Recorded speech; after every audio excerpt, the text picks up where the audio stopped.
Hello मेरे प्यारे साथियों, कैसे हैं आप सब। साथियों, ये भारतीय संविधान का क्वेश्चन हम लोग लेके आए हैं। 25 एमसीक्यू है। उम्मीद है कि आप लोग इस पे भर के प्यार देंगे। वीडियो पसंद आए तो लाइक शेयर और सब्सक्राइब जरूर करिएगा। हम लोग भी आप ही लोग के एरिया से संबंध रखते हैं, गांव देहात से। तो आइए बिना देरी किए हुए क्वेश्चन को स्टार्ट करते हैं। पहला क्वेश्चन है हम लोग का, भारतीय संविधान का कौन सा अनुच्छेद संविधान को सर्वोच्च कानून बनाता है। साथियों, एक ऐसा अनुच्छेद है जो संविधान को सर्वोच्च कानून बनाता है। अनुच्छेद 13। इससे कोई भी अनुच्छेद अगर टकराता है, टकराव की स्थिति आती है, तो अनुच्छेद न अस्त्रहीन हो जाएगा। अर्थात कोई भी अनुच्छेद आएगा, आर्टिकल 13 से टकराएगा तो अनुच्छेद अस्त्रहीन हो जाएगा, उसका अस्त्र कुछ काम नहीं करेगा। समझ में आ रहा है। तो क्या है, संविधान टकराने के बाद से शून्य हो जाता है, उसका वैल्यू जीरो हो जाता है। समझे। आर्टिकल 12 क्या कहता है, आर्टिकल 12 भी कुछ कहता है ना। आर्टिकल 12 राज्य की परिभाषा देता है। क्या देता है ये ना, राज्य की परिभाषा। क्या देता है, राज्य की परिभाषा देता है। राज्य की परिभाषा देता है आर्टिकल 12। अच्छा, आर्टिकल 14। आर्टिकल 14 हम लोग के लिए बहुत ही बढ़िया है। अच्छा, इसका काम क्या होता है, समानता का अधिकार देता है। सब लोग एक समान हो, एक तरह रहे, किसी से किसी का द्वेष ना हो। अच्छा, किसके प्रति देता है, तो विधि के समक्ष समानता का अधिकार देता है। किसका, किसके प्रति, विधि के समक्ष समानता का अधिकार। समानता का अधिकार, विधि के समक्ष समानता का अधिकार कौन देता है, आर्टिकल 14 देता है।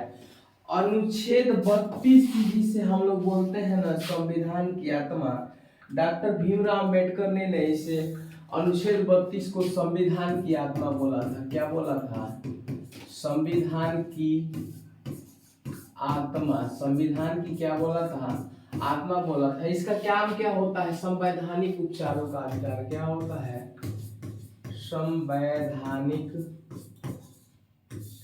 उपचारों का अधिकार। उपचारों का अधिकार। अर्थात दोस्तों, हम लोगों ने जाना अनुच्छेद 12 क्या देता है, राज्य की परिभाषा देता है कि राज्य में लोग होंगे कैसे। आर्टिकल 13 हमें देता है क्या, संविधान का सर्वोच्च कानून बनाता है। अनुच्छेद 13 अस्त्रहीन, इसके पास जो भी अनुच्छेद आएंगे अस्त्रहीन हो जाएंगी। अनुच्छेद 14 न हमें विधि के समक्ष समानता का अधिकार देता है। सब लोग कानून के समान, सब लोग एक ही कानून के समक्ष सब लोग समान है। यहाँ पे कोई भेदभाव नहीं है, कोई ऊंच कोई नीच नहीं है। लेकिन ऐसा कुछ नहीं है, नाम का है, काम का। जिसका पहुंच है, जो पावर वाला है, उसी का सब चलता है, बस नाम का है। ठीक है, आगे है अनुच्छेद 32। तो अनुच्छेद 32 क्या है, संवैधानिक उपचारों का अधिकार है। डॉक्टर भीमराव अंबेडकर ने इसे संविधान की आत्मा बोला था। लेकिन क्या ही कहिएगा, इसके साथ भी छेड़छाड़ हो जाता है। तो भारत में सब संभव है, ऊपर से नीचे तक सब करप्ट है। ज्यादा कुछ नहीं बोलेंगे, क्लास का सेशन है। अगले क्वेश्चन पे आते हैं मेरे दोस्तों। अगला क्वेश्चन है, भारतीय संविधान में उद्देशिका में, भारतीय संविधान की उद्देशिका में समाजवादी और पंथ निरपेक्ष शब्द किस संशोधन द्वारा जोड़े गए। किस संशोधन द्वारा जोड़े जाते हैं मेरे साथियों, तो एक अनुच्छेद है 42वां संशोधन द्वारा जोड़ा जाता है। अच्छा, 42वां संशोधन द्वारा क्या जोड़ा जाता है, तो इसमें जोड़ा जाता है समाजवादी पंथ निरपेक्ष शब्द। अर्थात हम लोग की उद्देशिका में क्या जोड़ा गया, हम भारतीय समाजवादी धर्मनिरपेक्ष, समाजवादी धर्मनिरपेक्ष क्या होंगे, राज्य होंगे। पंथ निरपेक्ष गण राज्य होंगे। अर्थात यहाँ पे किसी का बपौती नहीं होगा। अगर मोदी है प्रधानमंत्री, तो ये नहीं है कि मोदी के आने वाला लड़को प्रधानमंत्री होगा। चाहे जो राष्ट्रपति हैं, ये जरूरी नहीं है कि उनका लड़को भी राष्ट्रपति होगा। ठीक है, ऐसा कुछ नहीं है। ये गण राज्य है, 5 साल बाद उठा के पटक दिया जाएगा, लतिया दिया जाएगा, दूसरा कोई फिर आके बैठ जाएगा। तो इसको जोड़ा गया है। तो किसमें 42वां संविधान संशोधन हुआ ना, तो उसमें जोड़ा गया। अच्छा, एक है 24वां संविधान संशोधन। इस संसद के प्रति न, संसद के प्रति संवैधानिक उपचारों का अधिकार। संसद के प्रति संवैधानिक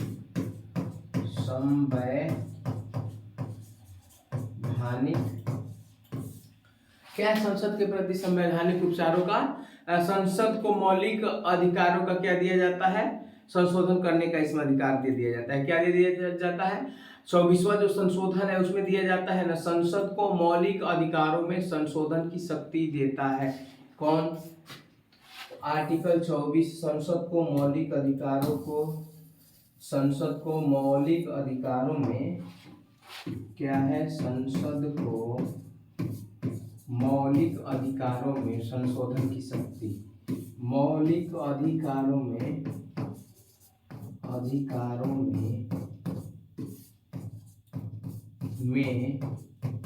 संशोधन की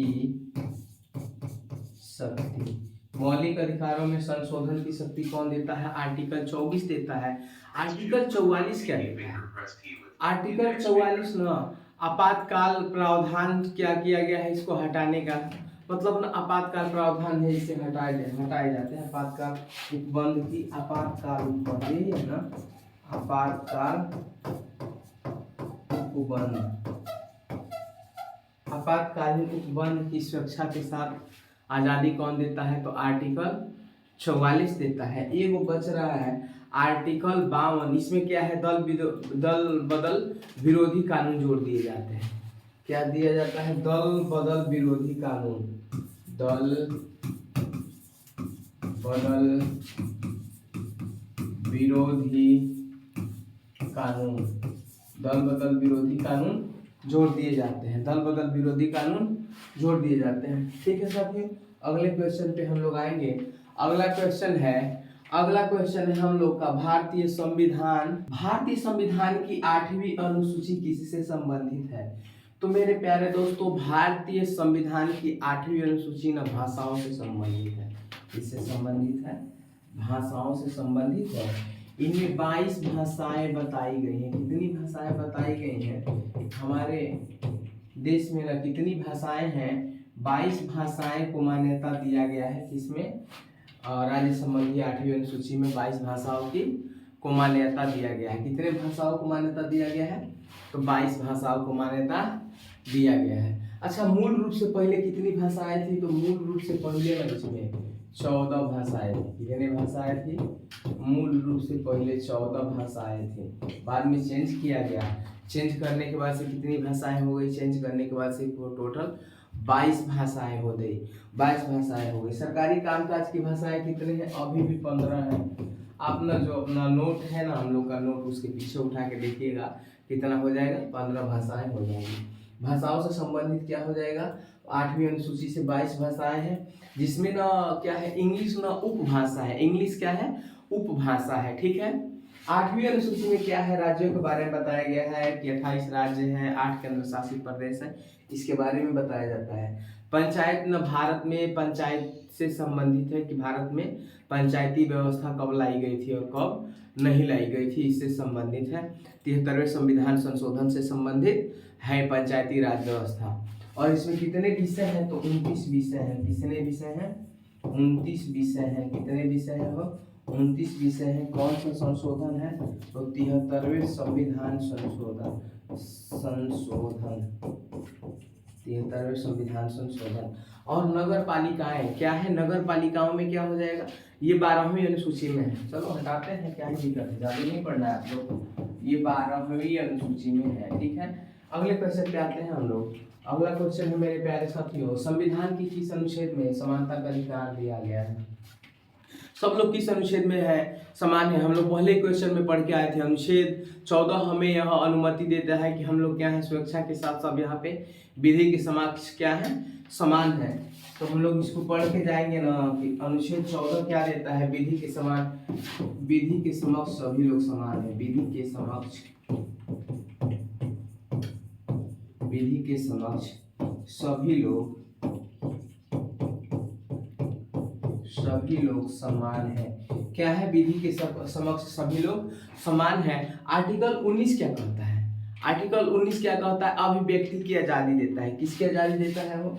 हम कई बार इस बात को दोहरा चुके हैं कि अभिव्यक्ति की आजादी आर्टिकल 19 देता है। किसकी? अभिव्यक्ति की,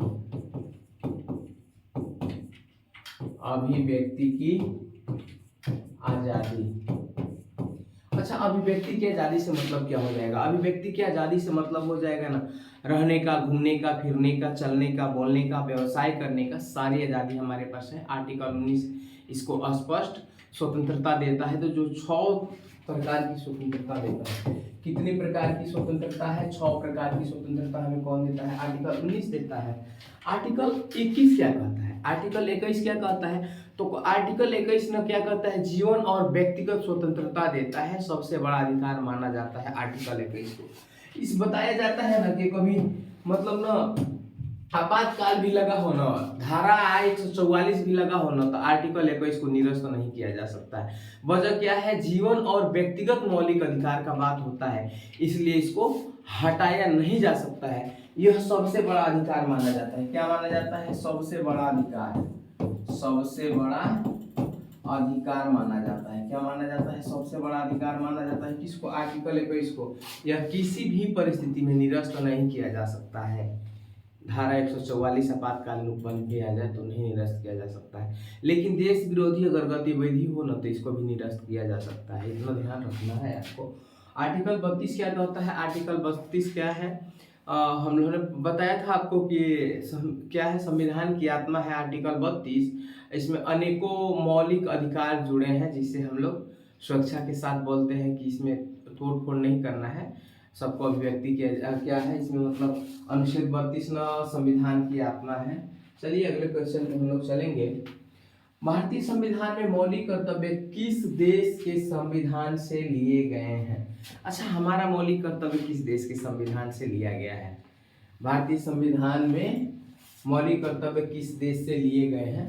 तो भारतीय संविधान में ना मौलिक कर्तव्य किस देश से लिए गए हैं? तो उस समय इस देश का नाम था ना यूएसएसआर। क्या हो जाएगा? पूर्व सोवियत संघ रूस। क्या था? पूर्व सोवियत संघ रूस से हम लोगों ने अपना मौलिक कर्तव्य लिया था। यूएसए से क्या लिया था हम लोगों ने? यूएसए से मौलिक अधिकार लिया था। क्या लिया था? भाई मौलिक कर्तव्य तो इससे हो गया, इससे हो जाएगा मौलिक अधिकार। क्या हो जाएगा? मौलिक अधिकार। क्या हो जाएगा? वो मौलिक अधिकार किससे लिए हैं हम लोग मौलिक अधिकार? तो यूएसए से लिए हैं। यूएसए बोले तो America, United state of America. आगे है कनाडा। कनाडा से हम लोगों ने क्या लिया है? कनाडा से भी हम लोगों ने कुछ लिया था, मजबूत केंद्र वाला संघ लिया था, अवशिष्ट शक्तियां लिया था। क्या लिया था? संघ मतलब संघ की व्यवस्था कैसे हो, हम लोगों ने कनाडा से लिया था। अगला है फ्रांस। फ्रांस से भी हम लोगों ने कुछ लिया था, स्वतंत्रता, समानता एवं बंधुत्व का जो आदर्श पाठ होता है हम लोगों ने फ्रांस से लिया था। क्या क्या लिया था? स्वतंत्रता, समानता एवं बंधुत्व अर्थात भाईचारे का जो शिक्षा होती है, इससे हम लोगों ने लिया था। या फिर हम लोग बोल सकते हैं ना प्रस्तावना की भाषा, ये सबसे बढ़िया रहेगा। प्रस्तावना का भाषा, प्रस्तावना की भाषा। अगर इज्जत से लिखना हो तो लिख देंगे हम लोग आदर्श प्रस्तावना की भाषा। किससे लिया था? तो फ्रांस से। अगले क्वेश्चन पे चलेंगे हम लोग। संविधान संशोधन की प्रक्रिया किस अनुच्छेद में दी गई है? बढ़िया बात है कि संविधान संशोधन की क्या है प्रक्रिया किस अनुच्छेद में दी गई है। वो तो संविधान संशोधन की जो प्रक्रिया है ना, अनुच्छेद 368 में बताया गया है, मेंशन किया गया है कि हमारे संविधान में संशोधन हो सकता है। अच्छा, किस तरह से? 3 तरह से संविधान में संशोधन हो सकता है। वजह है कि पूर्ण बहुमत की सरकार होना चाहिए और पूर्ण बहुमत से ये पास होना चाहिए, तो क्या हो जाएगा? संशोधन हो जाएगा। अगला है मतलब सबसे पहला है 352। ये क्या है? राष्ट्रीय आपातकाल या युद्ध की घोषणा के बारे में क्या दिया जाता है? विद्रोह होने पे लगा दिया जाता है। क्या हो सकता है? हम लोग राष्ट्रीय आपातकाल। राष्ट्रीय आपातकाल होता है ना, राष्ट्रीय आपातकाल, राष्ट्रीय आपातकाल, आपातकालीन उपबंध लिख देते हैं हम लोग, राष्ट्रीय आपातकालीन उपबंध। इसका नाम क्या हो जाएगा? अनुच्छेद 352 में क्या हो जाएगा? राष्ट्रीय आपातकालीन उपबंध लगता है। 356 भी कुछ हम लोग को बोलता है, ये राष्ट्रपति शासन लग जाता है। क्या हो जाता है? राष्ट्रपति शासन लग जाता है। क्या लगता है वो? तो राष्ट्रपति शासन। 356 जब होगा ना तो राष्ट्रपति शासन लग जाएगा, अर्थात पूरा वहाँ पे क्या है, क्या हम लोग बोलते हैं उसे, वहाँ पे ना जो राजा बैठा है, जो राज्य का राजा बैठा है, उसका राजतंत्र फेल है, तो मजबूरन वश वहाँ पे क्या लगाना पड़ता है, राष्ट्रपति शासन लगाना पड़ता है। तो हम लोगों ने जाना कि 352 में राष्ट्रीय आपातकाल उपबंध लग सकता है, 356 में राष्ट्रपति शासन लगेगा, 368 में संसद क्या है, संविधान संशोधन कर दिया गया है, और 370 हम लोग को याद होगा कि जब 2014 में ना केंद्र में मोदी सरकार आई थी तो एक एक चीजें रट रही थी, 370 हटाना है, 370 हटाना है। 370 क्या था, ये ना विशेष राज्य का जो दर्जा था जम्मू कश्मीर में ना हम लोग जैसे इंसान वहाँ पे ना जमीन नहीं खरीद सकते थे, इसको हटा दिया गया। कब हटाया गया विशेष राज्य का दर्जा, केंद्र में जब मोदी सरकार आई ना तो 2019 में इसको हटा के फेंक दिया गया। अब हम लोग भी वहाँ पे व्यापार कर सकते हैं, रह सकते हैं, घूम सकते हैं, घर बना सकते हैं, और अपने वाइफ को ले जाके क्या करा सकते हैं, टूर करा सकते हैं व्यवस्था के साथ, कोई टेंशन वंशन नहीं है। ठीक है, थोड़ा बचा के जाइएगा। चलिए अगले क्वेश्चन पे आते हैं। अरे काहे हंस रहा है वो पतलुआ, क्लास में हंस रहा है, क्या बात है। चलो अगले क्वेश्चन पे आते हैं। भारतीय संविधान का संरक्षक किसे माना जाता है? अब बताइए भारतीय संविधान का संरक्षक किसे माना जाएगा? इसमें बड़ा ही शानदार ऑप्शन दिया है, सर्वोच्च न्यायालय।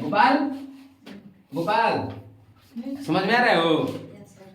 अच्छा, भारतीय संविधान का संरक्षक किसे माना जाता है? तो सर्वोच्च न्यायालय को भारतीय संविधान का संरक्षक माना जाता है। अच्छा, राष्ट्रपति को काहे नहीं माना जाता है, प्रधानमंत्री को काहे नहीं माना जाता है, संसद? मान लीजिए सारा कानून ये लोग बनाते हैं तो इन लोग को संरक्षक मान लेना था, कोई फायदा नहीं है। सबको पता है कि सब एक ही क्या बोलते हैं कि थाली के छट्टे बट्टे हैं, तो इन लोगों से थोड़ा कुछ अलग होना चाहिए ना। सर्वोच्च न्यायालय का मुख्य न्यायाधीश या सर्वोच्च न्यायालय इसका क्या करता है, तो संविधान का संरक्षक होता है। काम वही सब देखता है कि संविधान चलेगा कैसे, इसका सारा जिम्मेदारी कौन निभाता है, तो सर्वोच्च न्यायालय क्या करता है, इसका संरक्षक होता है। किसका? तो भारतीय संविधान का। राष्ट्रपति क्या है, राष्ट्रपति शासन मतलब ना इसका एक हिस्सा होता है राष्ट्रपति, राज्यसभा, लोकसभा, ये सब एक ही पार्ट के हिस्से होते हैं। मतलब ये मुख्य रूप से बोले ना संसद के वो हिस्सा होते हैं। ठीक है, प्रधानमंत्री भी इसी में आएंगे, राष्ट्रपति, प्रधानमंत्री और संसद तीनों मिलकर देश को चलाएंगे। गड़बड़िया होगा तो सर्वोच्च न्यायालय न्यायपालिका से आदेश बनवा के और इसको चलवाता है। ठीक है, अगले क्वेश्चन पे आते हैं लोग। अगला क्वेश्चन है, संविधान सभा के अस्थायी अध्यक्ष कौन थे? तो भैया हमको पता है कि संविधान सभा के अस्थायी अध्यक्ष डॉक्टर सच्चिदानंद थे। अच्छा, ये थे कब? 9 दिसंबर 1942। क्या हो जाएगा? 9 दिसंबर 1942 को क्या हुआ था, सॉरी, अरे हम माफी चाहेंगे, 9 दिसंबर 1946 क्या है, संविधान सभा के अस्थायी अध्यक्ष कौन थे? अस्थायी अध्यक्ष थे डॉक्टर सच्चिदानंद सिन्हा। 9 दिसंबर 1946 को ये अस्थायी अध्यक्ष बनते हैं। 11 दिसंबर 1946 को डॉक्टर राजेंद्र प्रसाद को अस्थायी अध्यक्ष बना दिया जाता है। मात्र इस बेचारे का कार्यकाल 2 ही दिन का रहा था डॉक्टर सच्चिदानंद सिन्हा का। इसके बाद से इनको हटा के फेंक दिया गया, कोई दिक्कत नहीं, आप बाहर जाइए। डॉक्टर राजेंद्र प्रसाद रहे 11 दिसंबर 1946 से क्या थे, अस्थायी अध्यक्ष थे। पंडित जवाहरलाल नेहरू भारत के प्रथम प्रधानमंत्री थे और प्रारूप समिति का अध्यक्ष थे डॉक्टर BR अम्बेडकर। किसी को कोई दिक्कत नहीं होना चाहिए। ठीक है, चलिए अगले क्वेश्चन पे आते हैं हम लोग। अगला क्वेश्चन है, भारतीय संविधान का कौन सा भाग मौलिक अधिकारों से संबंधित है? भारतीय संविधान का एक ऐसा भाग जो मौलिक अधिकारों से संबंधित है, भाग 3 है, देखिएगा, भाग 3 मौलिक अधिकारों से संबंधित है। ये मौलिक अधिकारों की रक्षा भी करता है, जिसमें अनुच्छेद 12 से लेकर 35 तक आता है। कितना आता है? अनुच्छेद 12 से 35 तक आता है, 12 से लेकर 35 तक आता है, अनुच्छेद 12 से लेकर 35 तक आता है। क्या होता है? अनुच्छेद 12 से लेकर 35 तक आता है भाग 3 में। किसी को कोई दिक्कत? अच्छा, आगे है भाग 2, इसमें क्या है, नागरिकता है यार। क्या है? नागरिकता है। अनुच्छेद भाग 2 में नागरिकता है कि अब जब बंटवारा हुआ तो उसमें कुछ लोग पाकिस्तान में चले गए, पाकिस्तान से कुछ लोग भारत में आ गए, अगर तो इन लोग के बच्चे जब हुए तो उन लोग को नागरिकता कैसे दी गई, या फिर उस समय सेना के लोग जो लड़ रहे थे भारत से पाकिस्तान में गए थे वो लोग भारत में आए, तो इन सबको सब मिला जुला के नागरिकता की व्यवस्था कर दी गई है। ठीक है। भाग 4 में क्या है, तो भाग 4 में ना नीति निर्देशक तत्व है। क्या है? नीति निर्देशक तत्व। भाग 4 में नीति निर्देशक तत्व है। क्या है? भाग 4 में नीति निर्देशक तत्व दिया गया है। नीति निर्देशक तत्व से मतलब है ना मतलब इस छोड़िए नीति निर्देशक तत्व। अनुच्छेद क्या क्या है? अनुच्छेद 36 से 51 तक में क्या दिया गया है? नीति निर्देशक तत्व दिया गया है। ये लिया गया है कहाँ से? आयरलैंड। 36 से 51 लिया कहाँ से गया है? तो आयरलैंड। कहाँ से हो? तो आयरलैंड से लिया गया है। भाग 4 क्या बोलता है? भाग 4 भी तो कुछ बोलता है ना। हाँ, तो संघ की सरकार होगी, संसद होगा, राष्ट्रपति होगा, सुप्रीम कोर्ट होगा और सीएजी होंगे। सीएजी से मतलब हो जाएगा चीफ अटॉर्नी जनरल होंगे। ठीक है। तो ये क्या हो जाएगा? मतलब मुख्य न्यायाधीश होंगे। तो भाग 4 में स्पष्ट मेंशन किया गया है कि राष्ट्रपति होंगे, सांसद लोग होंगे, सुप्रीम कोर्ट होगा और कैग होंगे। ठीक है। अगले क्वेश्चन पे हम लोग आते हैं। अगला क्वेश्चन है भारतीय संविधान की 9वीं अनुसूची। भारतीय संविधान की 9वीं अनुसूची किस संशोधन द्वारा जोड़ी गई थी?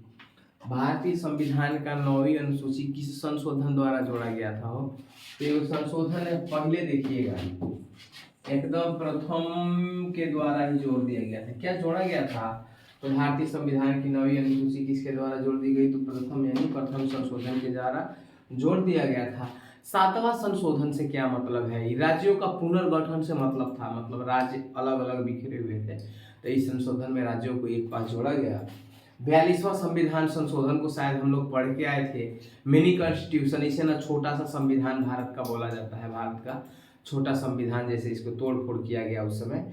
अगला है 44वां संविधान संशोधन। 44वां क्या था? 1978 में संशोधन किया गया और इन्हें संपत्ति से संबंधित अधिकार था, जैसे कुछ संपत्ति से संबंधित कानून को हटाया गया जैसे, और फिर से उसको कुछ ऐड करके और संपत्ति से संबंधित कानून को बना दिया गया। अगले क्वेश्चन में आएंगे मेरे प्यारे साथियों।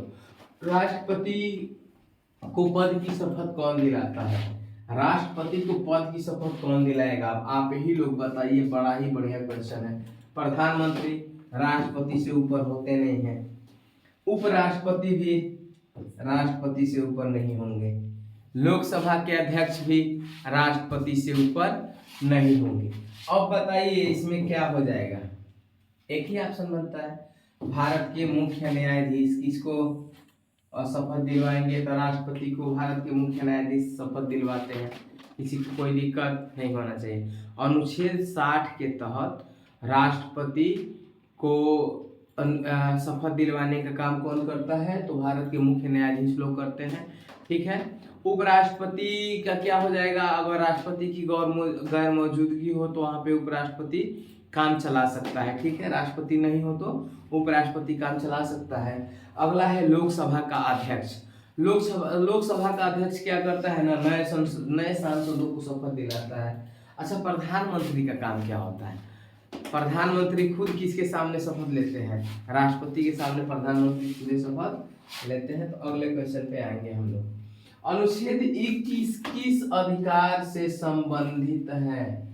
अनुच्छेद 21 किस अधिकार से संबंधित है? तो अभी हम लोग पढ़ के गए थे कि अनुच्छेद 21 को ना निरस्त नहीं किया जा सकता है, रेयर केस में निरस्त होगा। बस कब होगा? जब देश विरोधी गतिविधियां हो तब होगा। अर्थात जीवन और व्यक्तिगत स्वतंत्रता का अधिकार अनुच्छेद 21 देता है। समानता का अधिकार हमें अनुच्छेद 14 देता है। शिक्षा का अधिकार शायद से हम लोग का क्या देता है? शिक्षा का अधिकार अनुच्छेद 21 ये देता है।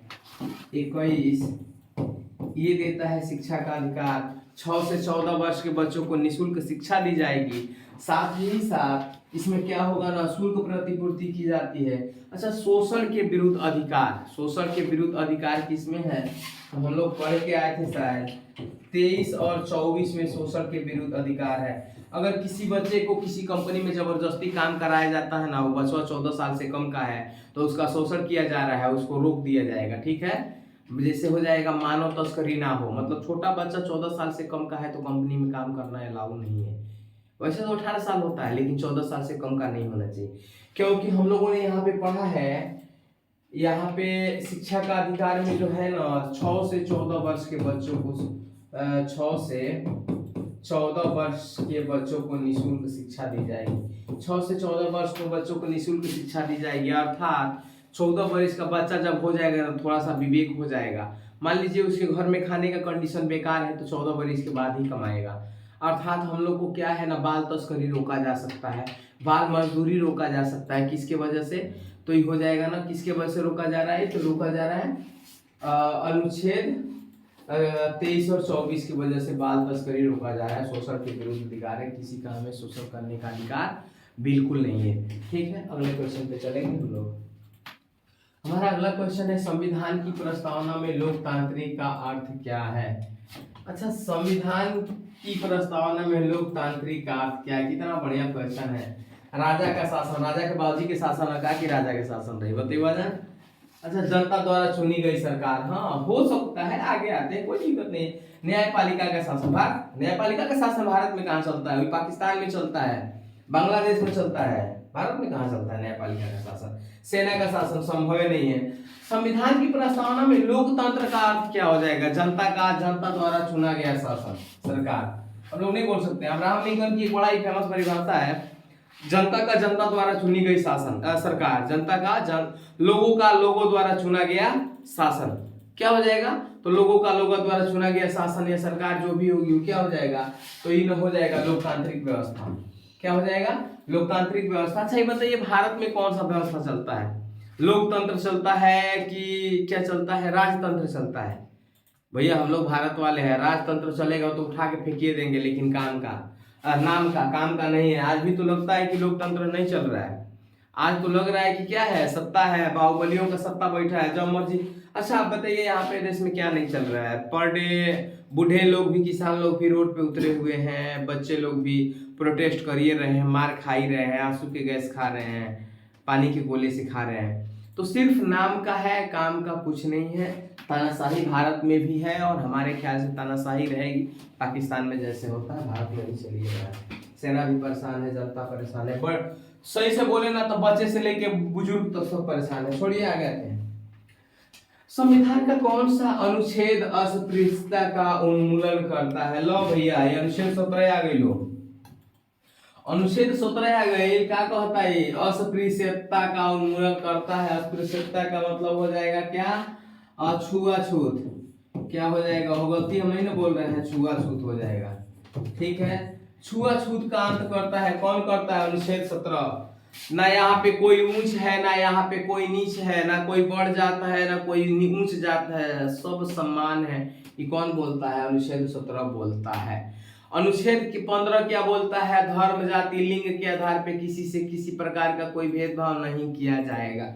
अनुच्छेद 16 क्या बोलता है? तो 16 बोलता है ना सरकारी नौकरियां में न सबको समान अवसर मिलेगा। क्या बोलता है? सरकारी नौकरी में सबको समान अवसर मिलेगा, लेकिन सिर्फ नाम का, काम का कुछ नहीं मिलने वाला है। हाँ है तो हम लोग को पढ़ना है ना भैया। अनुच्छेद 18 क्या बोलता है? सेना या शिक्षा के अलावा सभी की उपाधियां खास हैं। क्या है? सेना या शिक्षा के अलावा सभी क्या? सेना या शिक्षा के अलावा सभी उपाधियां खत्म की जा सकती हैं।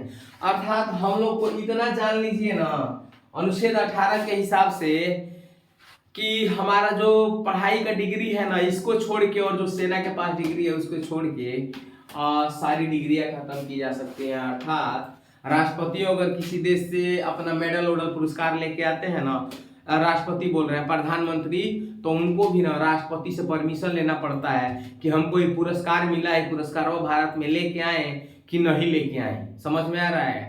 इतना पावर किसके पास होता है? तो अनुच्छेद 18 में होता है। इसका पालन, इसका मेन कलाकार कौन होता है? तो राष्ट्रपति। अगले क्वेश्चन पे आएंगे। भारतीय संविधान में मौलिक कर्तव्य किस भाग में दिए गए हैं? क्या है? भारतीय संविधान में मौलिक कर्तव्य किस भाग में दिए गए हैं? वो तो भाग 4A में होगा। मौलिक कर्तव्य भाग 4A में दिए गए हैं। आइए बिना देरी के अगले क्वेश्चन पे चलेंगे।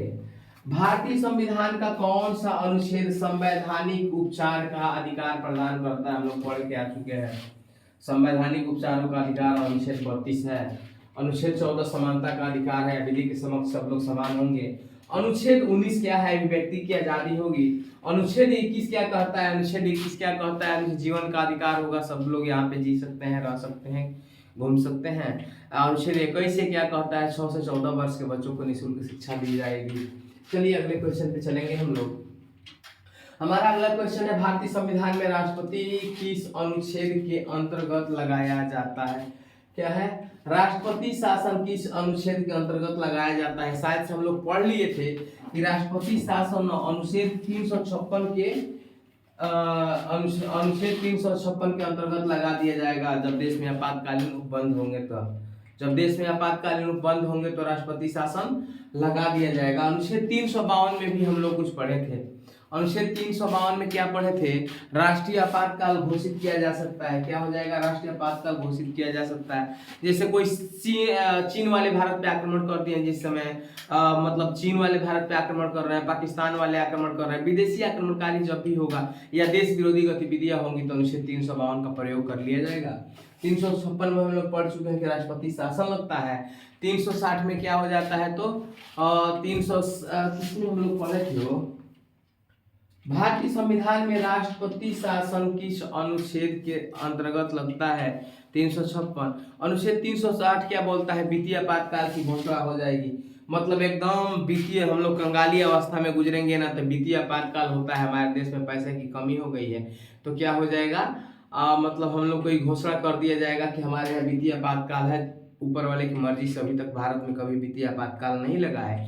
एक बार लगने वाला था जब वित्त मंत्री प्रधानमंत्री मनमोहन सिंह थे, अब वित्त मंत्री थे मनमोहन सिंह, तो उन्होंने अपने देश को बचाया था, सोना वोना गिरवी रख के बचा लिए थे। ठीक है। 368 क्या है, संविधान संशोधन की प्रक्रिया है। 368 क्या है, संविधान संशोधन की प्रक्रिया है। अगले क्वेश्चन पे चलेंगे मेरे प्यारे साथियों। क्या मेरे साथियों, अगला क्वेश्चन क्या था, वित्तीय आपातकाल किस अनुच्छेद में वर्णित है। हम लोग पढ़ के आ चुके हैं, वित्तीय आपातकाल अनुच्छेद 360 में वर्णित है। इसमें है 360 में वित्तीय आपातकाल वर्णित है। राष्ट्रीय आपातकाल कब लगता है, 352 में लगता है। 355 में क्या है, तो केंद्र का कर्तव्य है, केंद्र अपना जाने उस समय मतलब नहीं है। 356 में हम लोग पढ़े थे क्या लगता है, राष्ट्रपति शासन लगता है। यहाँ पे क्या हो जाएगा, आपातकालीन उपबंध लगेगा, यहाँ पे राष्ट्रपति शासन लगेगा 356 में। 360 में क्या है, वित्तीय आपातकाल की व्यवस्था हो जाएगी। अगले क्वेश्चन में आएंगे, भारत के नियंत्रक एवं महालेखा परीक्षक का उल्लेख किस अनुच्छेद में किया गया है। नियंत्रक एवं महालेखा परीक्षक का जो भी बातें हैं ना, अनुच्छेद 148 में की गई है। अनुच्छेद 148 में क्या किया गया है, नियंत्रक एवं महालेखा परीक्षक का उल्लेख किया गया है। क्या किया गया है, उल्लेख किया गया है। अच्छा, 280 में वित्त आयोग के बारे में बताया गया है। 324 है, तो 324 क्या है, चुनाव आयोग के बारे में है। मुख्य चुनाव आयुक्त या चुनाव आयोग इसके बारे में जानकारी रखता है, विशेष जानकारी नहीं लेना है। अगला है अनुच्छेद 315 में, इसमें संघ एवं लोक सेवा आयोग के बारे में है। संघ एवं लोक सेवा आयोग, संघ एवं लोक सेवा आयोग के बारे में है, संघ एवं लोक सेवा आयोग। चलिए अगले क्वेश्चन पे आएंगे हम लोग। हाँ, क्या है, निर्वाचन आयोग का प्रावधान किस अनुच्छेद में है। निर्वाचन आयोग का प्रावधान किस अनुच्छेद में आ जाएगा हो, तो अनुच्छेद 324 है ना, इसमें निर्वाचन आयोग आ जाएगा। क्या आ जाएगा, निर्वाचन आयोग का प्रावधान हो जाएगा। से मतलब है ना कि भारत में एगो निर्वाचन आयोग होगा। क्या होगा, भारत में एगो मुख्य निर्वाचन आयोग होगा, जिसे हर 5 साल बाद ही चुनाव करवाएगा। केंद्र और राज्यों के बीच टैक्स की बंटवारा करने का सिफारिश भी कौन करता है, तो यह करता है जिसका नाम है 324, निर्वाचन आयोग करता है। अच्छा, 280 दिया है। अनुच्छेद 280 क्या है, वित्त आयोग से संबंधित है। अनुच्छेद 315 क्या है, तो यूपीएससी और एसपीएससी का जो प्रस्ताव होता है ना, शिक्षा उच्छा का, मतलब ये योजना बनाना या फिर इस पे काम करना, इसका काम करता है 315। 338 का काम क्या होता है, तो राष्ट्रीय अनुसूचित जाति आयोग की स्थापना करना। क्या, राष्ट्रीय अनुसूचित जाति आयोग की स्थापना करना होता है। वित्त आयोग का उल्लेख किस अनुच्छेद में किया गया है। वित्त आयोग का उल्लेख किस अनुच्छेद में किया गया है। शायद हम लोग पिछले बार पढ़ के आए थे कि वित्त आयोग का उल्लेख किसमें किया गया है। अनुच्छेद 280 है ना, इसमें वित्त आयोग का उल्लेख किया गया है। 280 में क्या किया गया है, वित्त आयोग का उल्लेख किया गया है। इसमें क्या हो जाएगा, राष्ट्रपति हर साल 5 साल बाद बदलेंगे और 5 साल बाद कोई दूसरा आएगा, और इसमें सबके बारे में क्या हो जाएगा, यार मैं क्या बोल रहा हूँ, वित्त आयोग। चलिए ठीक है, चलिए अगले क्वेश्चन पे आते हैं हम लोग। अगला क्वेश्चन है संघ लोक सेवा आयोग यूपीएससी का प्रावधान किस अनुच्छेद में किया गया है। हम लोग अभी पढ़े थे, शायद 315 पढ़ के आए थे। क्या था 315 में यूपीएससी के बारे में बताया गया है कि यूपीएससी का प्रावधान किस में होगा, 315 में होगा। 280 में क्या था, वित्त आयोग था। 324 में क्या था, तो 324 में हम लोग का क्या था, चुनाव आयोग था, मुख्य चुनाव आयुक्त या चुनाव आयोग के बारे में बताया गया था। 368 क्या करता है, तो संशोधन की प्रक्रिया है। 368 में क्या है, संविधान संशोधन की प्रक्रिया होती है। अगले क्वेश्चन में आएंगे, संविधान की किस अनुसूची में पंचायतों के विषय दिए गए हैं। संविधान की किस अनुसूची में पंचायतों के विषय दिए गए हैं। तो मेरे प्यारे दोस्तों, संविधान के 11वीं अनुसूची में क्या दिया गया है, पंचायतों के विषय दिए गए हैं कि पंचायत में कितने विषय होंगे। अच्छा, 73वां संविधान संशोधन था 1992 में किया गया। कब 73वां संविधान संशोधन 1992 में किए गए। इसमें 29 टोटल विषय थे। कितने विषय थे, टोटल 29 विषय थे। ठीक है, अगले क्वेश्चन पे चलेंगे हम लोग। अगला क्वेश्चन है, नगर पालिकाओं से संबंधित विषय किस अनुसूची में है। नगर पालिकाओं से संबंधित विषय किस अनुसूची में है, तो एक अनुसूची हो जाएगा 12वीं। इसमें क्या हो जाएगा, नगर पालिकाओं से संबंधित विषय है। एगो क्या है 10वीं अनुसूची में क्या है, दल बदल विरोधी कानून है। मतलब एगो दल चेंज करो फिर उसमें जाके धुलाई उलाई हो जाओ वॉशिंग मशीन से, जैसे भारत में चल रहा है बीजेपी। बीजेपी एगो ऐसा दल है ना भैया कि बीजेपी के बाहर सब लोग जितने लोग भी रहते हैं ना, ये क्या है कि मतलब एकदम दलाल है, चोर है, लफंगे हैं, मर्डरर हैं, केस है, रेपिस्ट हैं। आज जैसे बीजेपी में आते हैं ना, सब सारा कर्म मोक्ष अगर प्राप्त करना है ना कहीं, तो बीजेपी ज्वाइन कर लीजिए। सारा धाम, कहीं घूमना नहीं है आपको। जितना कुकर्म किए हैं खाली बीजेपी ज्वाइन कर लीजिए, एकदम आप डिटर्जेंट की तरह साफ कर दिए जाएंगे। ऐसी सफाई होगी ना कि बस आप चमकने लगेंगे। हम लोग कलुआ है ना, बीजेपी ज्वाइन कर लेंगे एकदम गोरे हो जाएंगे। कभी भी मोदी जी का पुराना वीडियो उठा के देखिएगा किस तरह थे अब किस तरह से है मोदी जी। तो दुनिया में सिर्फ एक ही पार्टी है, कितने भी कुकर्म करिए खाली बीजेपी ज्वाइन कर लीजिए, डिटर्जेंट पाउडर से साफ। सही है कि नहीं गोपाल, एकदम डिटर्जेंट पाउडर लगा के बीजेपी साफ कर देता है, सारा कुकर्म खत्म। अब एकदम बढ़िया कर्म आ गए, माने नरक लोक से स्वर्ग लोक में आ गए। देखिए ना, जितने भी सब बड़े बड़े नेता है सब उसी में भाग के आ रहा। नेता बोलते हैं लोग, हम छोटा बोल देंगे तब गुनाह हो जाएगा। 10वीं अनुसूची में यह दिया गया, दल बदल का विरोधी कानून हो जाएगा। अच्छा, 11वीं सूची में क्या दिया गया हो, तो 11वीं सूची में दिया गया ना, पंचायत के 29 को विषय होंगे। 12वीं सूची हम लोग पढ़ लिए। 9वीं सूची में क्या दिया गया है, तो भूमि सुधार के न्यायिक कानूनों के बारे में 9वीं सूची में बताया गया है। ठीक है, अगर भैया आप लोग को भी एकदम गोरा होना है, एकदम क्लीन होना है, बेदाग होना है, एक पार्टी पूरी दुनिया की, अब क्या कहिएगा, थोड़ा सा मिस्टेक हो गया है, पूरी दुनिया की सबसे बड़ी पार्टी थी, लेकिन इन लोगों से 10 कदम आगे निकली है सीजेपी पार्टी, काकरोच जनता पार्टी। अगर मुख्य पार्टी मानेंगे तो आज वो बीजेपी है, तो बीजेपी ज्वाइन कर लीजिए आप लोग भी, और कोई दिक्कत नहीं है, एकदम डिटर्जेंट से सफाई होगा, एकदम डिटर्जेंट से, कोई दिक्कत नहीं है। चलिए आगे आते हैं हम लोग। संविधान की 10वीं अनुसूची किससे संबंधित है। ए भैया, अभी हम लोग पढ़ के आए हो कि 10वीं अनुसूची किससे संबंधित है, मर्द दल बदल विरोधी। जब मर्जी मन करे तो कभी दूसरे में चले जाइए, जब लगता है ईडी उडी का छापा पड़ेगा, एसआईटी आएगा, एसटीएफ आएगा, गच दे भाग के बीजेपी में चले आइए। बस अब सारा विधि से मुक्ति मिल गया, कोई टेंशन नहीं है, कोई इनकम टैक्स वाला छापा नहीं मारेगा। काहे हो, अरे भैया भगवान के पास आ जाएंगे तो यमराज से डर किस बात का है। बस मैटर है ये। अब ज्यादा बोल देंगे तो अभी अंधभक्त आ जाएंगे सब। भाई पता चला ये वीडियो हम पक्का है कि फेसबुक में डालेंगे अपना, अंधभक्त आ जाएंगे सब, तो गजल हो जाएगा। भाषाएं, भाषाओं से संबंधित है। भाषाएं क्या था वो, भाषाएं हम लोग में था क्या था, भाषाएं में कुछ दिया था हम लोग का, ये 8वीं अनुसूची में मेंशन किया गया था ना। हाँ, 8वीं अनुसूची में मेंशन किया गया था। 8वीं अनुसूची में, किसमें, 8वीं अनुसूची में, 8वीं अनुसूची में भाषाएं मेंशन किया गया था, पंचायत भी दिया गया था। पंचायत किससे संबंधित था, तो 11वीं अनुसूची में पंचायतें थी और नगर पालिकाएं थी 12वीं अनुसूची में। अच्छा भैया, अगर वीडियो अच्छा लगा हो ना तो लाइक शेयर और सब्सक्राइब कर दिया जमा। अब बुरा लागल हो तब कोनो बात नहीं है ना, कुछ तो डिसलाइक करके जरूर दिया जा। कमेंट बॉक्स खुले रही, कमेंट में कमेंट जरूर करिए जा। जय हिंद भैया लोग।